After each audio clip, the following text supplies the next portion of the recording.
sem você é como tentar viver sem respirar teu perfume no ar.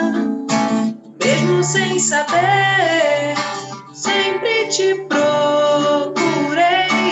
Você tão perto de mim há tanto tempo, tão perto de mim há tanto tempo. Enxergava só o meu mundo sem notar quanta angústia havia ali. Então você chegou, você me aceitou, acabou com os meus pesadelos. Você se revelou, o céu me aceitou, teu amor me envolveu. É impossível viver sem você. É impossível viver sem o seu amor. É impossível viver sem você. É impossível viver sem o seu amor. Não dá pra viver sem o seu amor. Sem o seu amor. Sem o seu amor não dá pra viver. Sem o seu amor não dá pra viver. Sem o seu amor. Sem o seu amor. Yeah, yeah, yeah, yeah, yeah, yeah, yeah.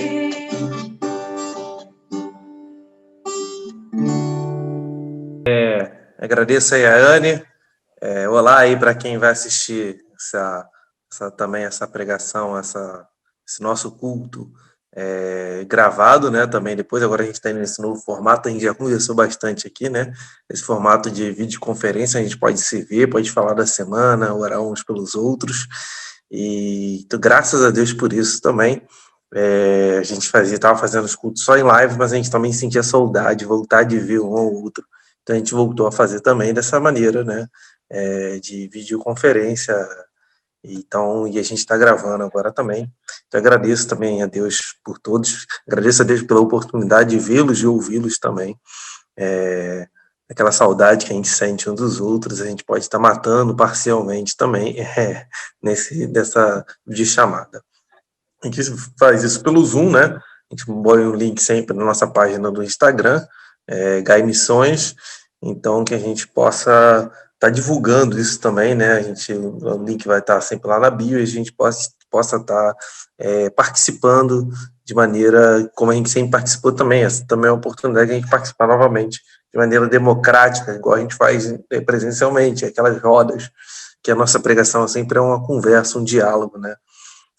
Uma roda de conversa. O texto que eu vou ler está lá em 1 Coríntios 1, do 11 ao 31. 1 Coríntios 1, do 11 ao 31. Né? A gente vai falar sobre a loucura da cruz. Né? A loucura da cruz é um texto interessante de Paulo, que a gente vai poder refletir sobre o que é a cruz, o sacrifício de Jesus por nós, e como isso também era visto aí no texto, né, que Paulo vai usar o termo loucura, né, por muitos, né. Vou ler a partir do 11, né, 1 Coríntios 1, do 11 ao 31, fala: Meus irmãos, fui informado por alguns da casa de Chloe de que há divisões entre vocês. Com isso, quero dizer que algum de vocês afirma,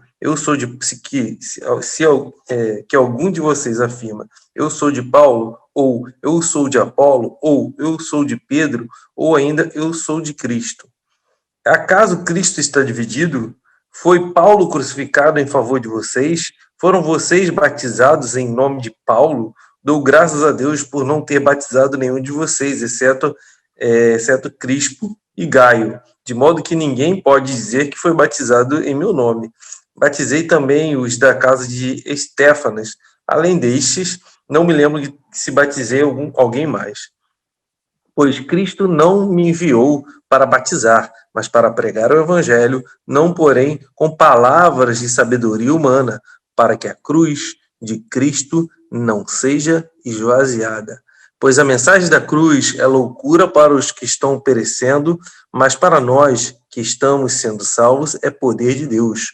Pois está escrito: destruirei a sabedoria dos sábios e rejeitarei a inteligência dos inteligentes.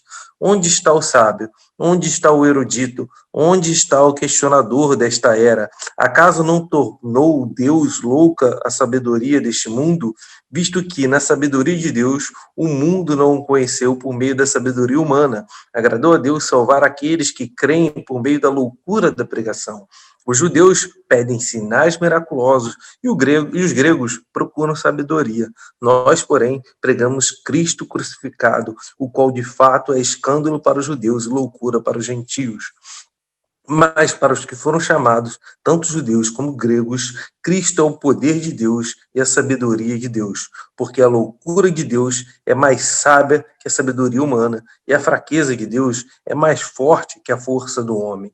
Irmãos, pensem no que vocês eram quando foram chamados. Poucos eram sábios segundo os padrões humanos. Poucos eram sábios segundo os padrões humanos, poucos eram poderosos, poucos eram de nobre nascimento. Mas Deus escolheu o que para o mundo é loucura, para envergonhar os sábios. E escolheu o que para o mundo é fraqueza, para envergonhar o que é forte. Ele escolheu o que para o mundo é insignificante, desprezando e o que nada é, para reduzir a nada o que é, a fim de que ninguém se vanglorie diante dele. É, porém, por iniciativa dele que vocês estão em Cristo Jesus, o qual se tornou sabedoria de Deus para nós, isto é, justiça, santidade e redenção, para que, como está escrito, quem se gloriar, glorie-se no Senhor. Nesse contexto do texto de Paulo, é um contexto de uma certa divisão, de certa contenda dentro da igreja, em que uns afirmavam ser de Paulo, uns afirmavam ser de Pedro, outros afirmavam ser de Apolo. E Paulo vai falar muito disso no livro de Corinto, né? E sobre esse fato de ser de Paulo e ser de Apolo, né? Onde Paulo vai rejeitar qualquer glória, né? E vai falar da importância de Cristo como fundador da igreja, como a pedra angular da igreja, né? E nesse contexto podia acontecer muitas discussões, muitos debates, como nós temos hoje em dia, né? E nesses debates acontece de haver muita arrogância, de alguém querer aparentar ser melhor do que o outro, ser mais sábio. A discussão já perde o sentido do amor, no sentido de chegar ao melhor caminho. A gente tem visto isso muito nos dias de hoje, e ela acaba se tornando uma briga, uma rixa de doutrinas, de teorias, né, em que um quer ser melhor que o outro, um quer ser maior que o outro. A arrogância acaba tomando conta, e o linguajar difícil, a explanação do conhecimento também é outro ponto que acaba tomando conta nessas rivalidades que acontecem sobre doutrinas, sobre verdades teológicas e filosóficas, né? E a gente vê isso também muito na igreja evangélica, a gente tem visto muito isso, pessoas tentando afirmar que outros são hereges de maneiras bem pesadas, tentando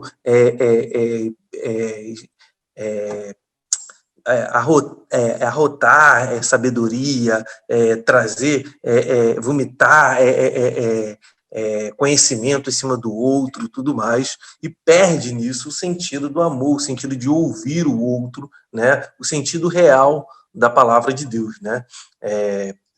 As pregações muitas vezes acabam esquecendo do outro, acabam sendo difíceis demais para o outro, né? Muita gente acaba ficando de fora da teoria, da teologia correta, né? Da teologia sábia e erudita, né? Porque acaba não compreendendo, não entendendo muito do que é pregado, que às vezes acaba criando uma casta de uma elitizada, né?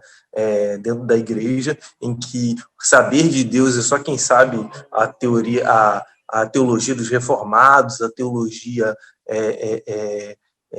primordial, né? A teologia da igreja lá de Lutero, de Calvino, e muitos teóricos, quem conhece filósofos, e acaba se tornando a pregação, acaba ela ganhando esse peso de disputa, um peso erudito que exclui outras pessoas, né?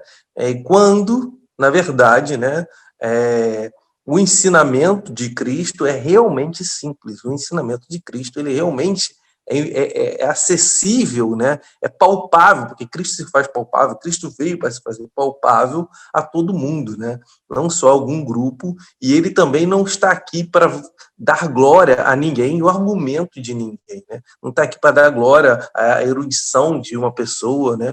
Mas a glória é para ser voltada toda para Cristo, né? Como diz lá no verso 17, um texto interessantíssimo, pois Cristo não me enviou para batizar, mas para pregar o evangelho, não porém com palavras de sabedoria humana, né? Para que a cruz de Cristo não seja esvaziada.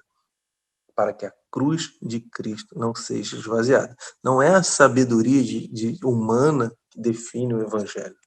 Pelo contrário, a sabedoria humana, ela esvazia a cruz.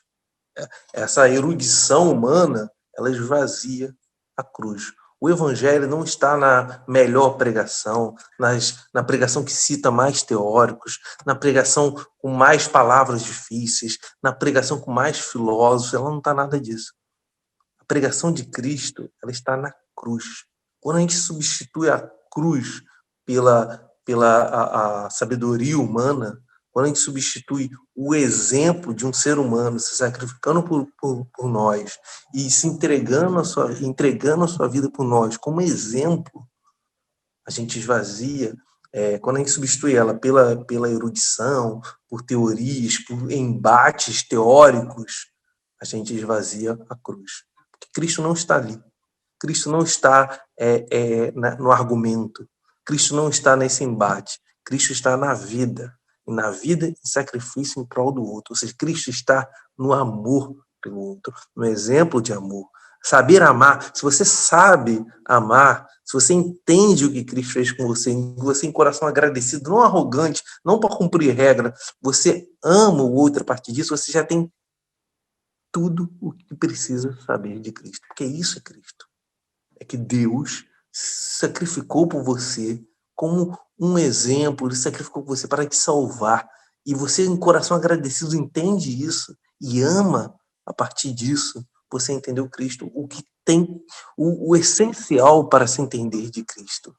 Passou disso, não serve. Passou disso, precisa mais de alguma coisa? Não precisa. Você precisa entender isso, entender esse ponto. É esse ponto que a gente precisa entender. É esse ponto que deve ser essencial na nossa pregação.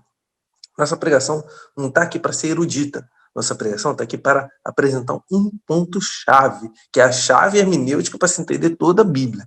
Que Deus nos amou de tal maneira que deu seu Filho unigênito para que todo aquele que nele crê não pereça, mas tenha vida eterna. Essa é a chave hermenêutica. É o que Deus fez por nós através de Cristo, a imagem de Deus através de Cristo, da vida humana e o exemplo, o pontapé, a referência que nos move a amar o outro, né? 1 João 3,16 fala, nisso consiste o amor, que Deus, Jesus Cristo, que vocês amem uns aos outros, assim como Jesus Cristo amou vocês, né? A gente precisa amar como Jesus Cristo nos amou. Essa é a essência da palavra, essa que precisa sempre ser voltada, olhar para a cruz de Cristo. A cruz de Cristo não pode ser esvaziada pelos embates teóricos, né? Pelos embates filosóficos, né? Ela não pode ser esvaziada por causa disso. Eu não estou dizendo que, pelo contrário, eu adoro ler teóricos, filósofos, teólogos, eu gosto muito de ler, eu gosto muito de aprender, mas nada disso pode esvaziar o real sentido da pregação, o real sentido do evangelho, que é o que Jesus Cristo fez por nós, né? E para isso, para muitos é loucura, né? É loucura para os gregos, é loucura para os eruditos, né? Para muitos isso é tratado, para muitos teólogos, inclusive, isso é tratado como bobeira, como não é o mais importante, o importante é a sã doutrina, os fundamentos e tudo mais, a leitura do que Calvino disse, a leitura do que Lutero disse, que são leituras maravilhosas, né? Não estou condenando essa leitura, mas essas coisas acabam tomando o lugar da essência que qualquer um entende. Jesus Cristo se sacrificou por você, Jesus Cristo morreu por você, Jesus Cristo morreu por mim, Jesus Cristo se sacrificou por mim. Isso passa a ser um exemplo, uma referência para a minha vida. Qualquer outra coisa é a mais, é importante, a gente sempre ganha, a gente sempre pode dialogar melhor. Conhecimento é importantíssimo, né? Não perde seu sentido o conhecimento. Só que a essência é Cristo. Jesus, essa essência não pode ser substituída. Essa essência não pode ser trocada por argumentos maravilhosos de embates teológicos, né? De quem está mais certo do que o outro, né? De rivalidades dentro da igreja, por questões, por exemplo, predestinação e livre-arbítrio. Às vezes esse embate acaba tomando o lugar da cruz de Cristo, que é a base, que é o entendimento primordial, que é a vida de Cristo, que é a vida de Deus como ser humano, né? E assim como, então, Deus não é um Deus da erudição, mas ele é o Deus do poder, né? Não, Deus não é o Deus do poder, como é colocado aí dos sinais miraculosos. Porque aqui Paulo também fala que ele não é um Deus dos eruditos, né? Ele é Deus dos loucos, né? Que são considerados loucos, e que isso acaba sendo... as pessoas não entendem, os sábios eruditos que eles se acham, né? Mas ele também não é o Deus dos milagres, do poder sobrenatural, né? Ele não é o Deus do que os judeus queriam, que é aquele que veio salvar com poder, veio trazer maná do céu, trazer o milagre do céu, né? Que é a ideia do maná, que aí Jesus até fala disso. Ele não é o Deus que veio resolver a nossa vida com seu poder, né? Minha vida individual, satisfazer meus interesses pessoais, né? Esse não é o poder de Deus. O poder de Deus está na cruz, como aqui é dito no texto. O poder de Deus está nessa loucura, nessa fraqueza. O poder de Deus está justamente em Deus se sacrificar como ser humano, sendo humilhado, abrindo mão dos seus próprios interesses, sofrendo. Esse é o poder de Deus. O texto diz que é fraqueza, que é na fraqueza que o poder dele se manifesta. O texto diz que é na cruz, né, que está o poder de Deus, né? É na cruz que está o poder de Deus. O milagre de Deus está na salvação, de entrega de Jesus por nós, no amor que Jesus teve por nós. Então, a gente precisa também entender que Deus também não está nesse Deus que é apresentado como resolvedor de problemas e que está aqui para demonstrar seu poder, né? Tem esse embate hoje em dia, eu vejo muito, né? Muitas igrejas querendo ser a igreja do poder de Deus, né? O que realiza milagres, e muita igreja querendo ser a igreja da sã doutrina, ou seja, aquela que tem toda a teologia correta, né? Então a gente vê muito igrejas mais históricas querendo ser a igreja da sã doutrina, da teologia correta, igrejas mais pentecostais, não pentecostais e tudo mais, e não todas, nenhuma das duas, não estou falando de todas, e querendo ser a igreja do poder de Deus, né? Quando, no sentido de milagres, de resolução de problemas, quando a gente vê aqui no texto que Deus, o poder de Deus e a sabedoria de Deus não está nisso. O poder de Deus e a sabedoria de Deus está na cruz, está no sacrifício feito por nós, está no sacrifício feito por você e por mim, está nesse exemplo que é dado, está no amor. Esse amor que nos move, né?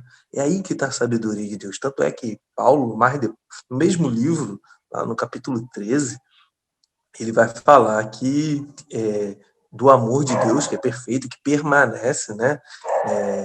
Ele vai falar que ele vai comparar essa questão do amor de Deus com a seu amadurecimento. Amadurecer em Cristo é amar. Amadurecer em Cristo é entender o seu amor.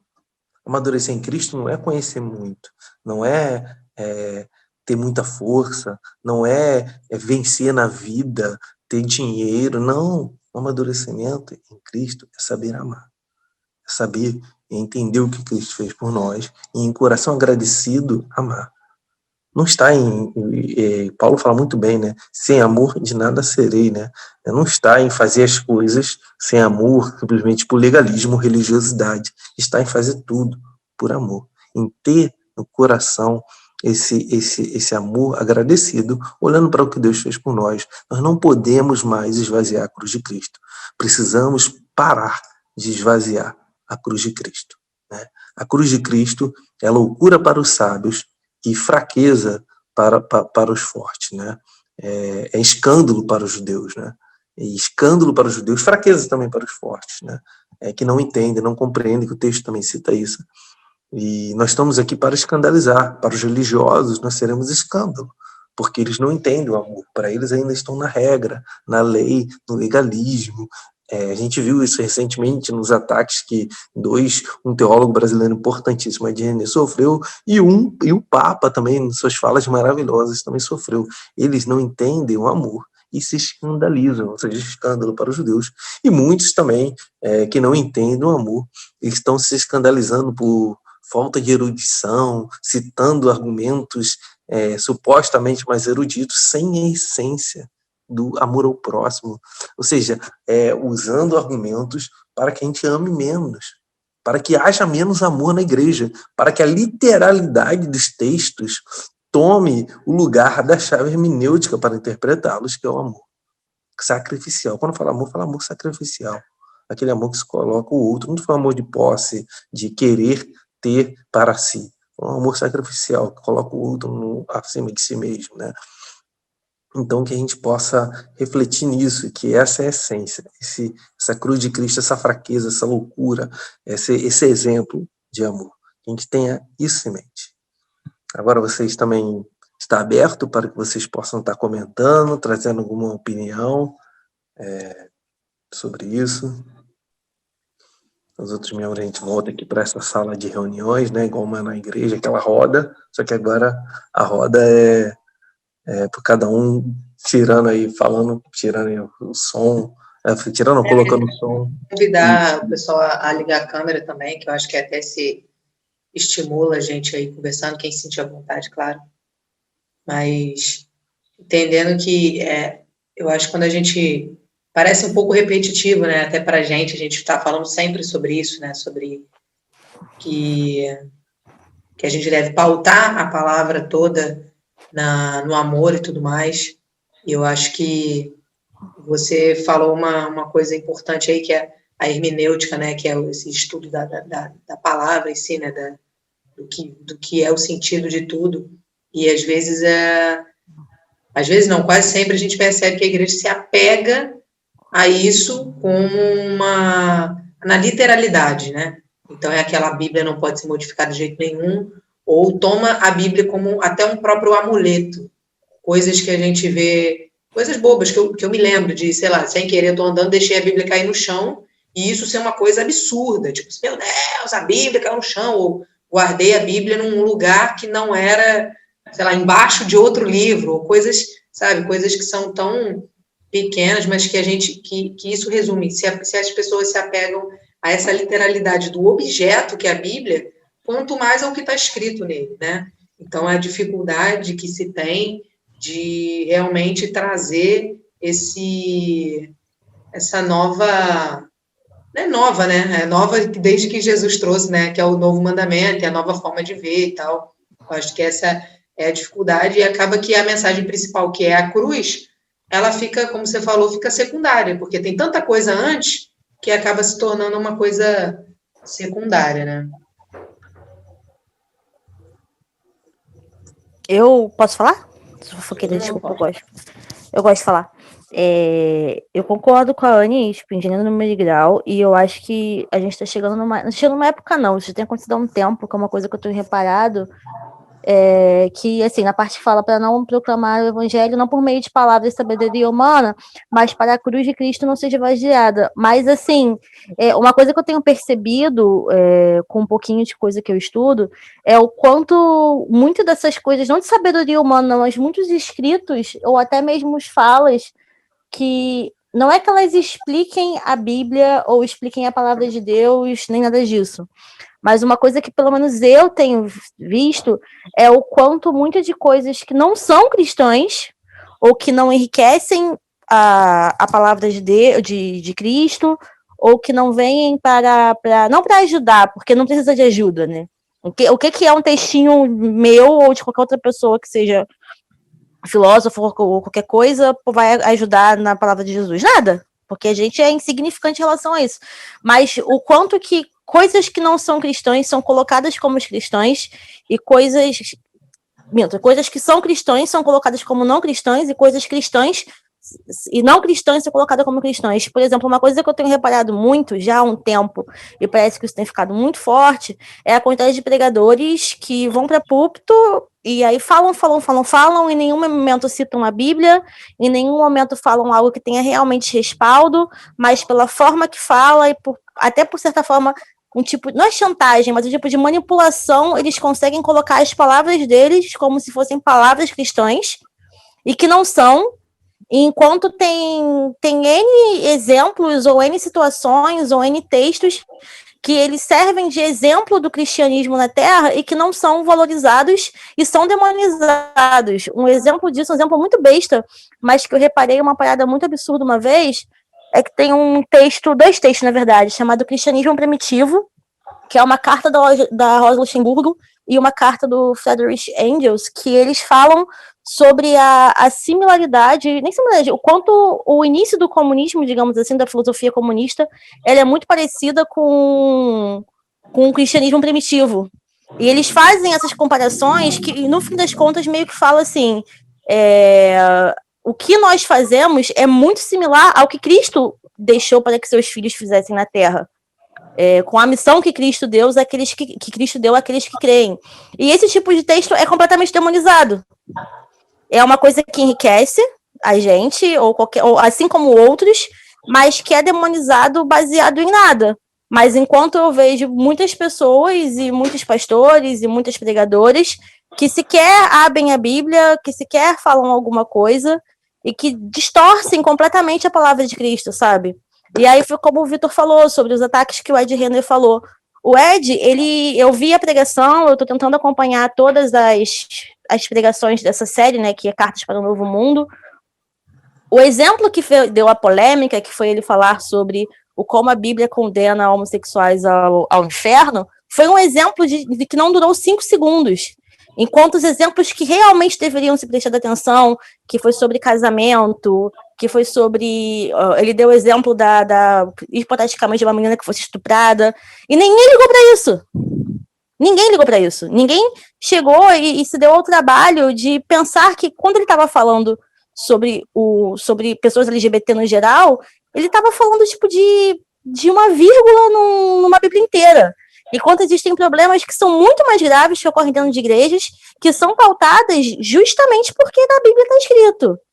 Entende? E assim, eu acho que a gente que tem a gente assim, né, que a gente tenta ter esse entendimento sobre o amor de Cristo, sobre o amor da cruz, sobre a pregação da cruz, a gente tem que combater essas pessoas, combater mesmo, sabe? A gente tem que mostrar o quanto esse pensamento é errado, porque cai naquela coisa tipo, meu povo peca por falta de conhecimento. Aí a gente tem uma igreja inteira que se baseia na palavra de um cara que está falando tudo errado, e essas pessoas são levadas ao erro porque não tem uma pessoa que fala, olha, isso está errado.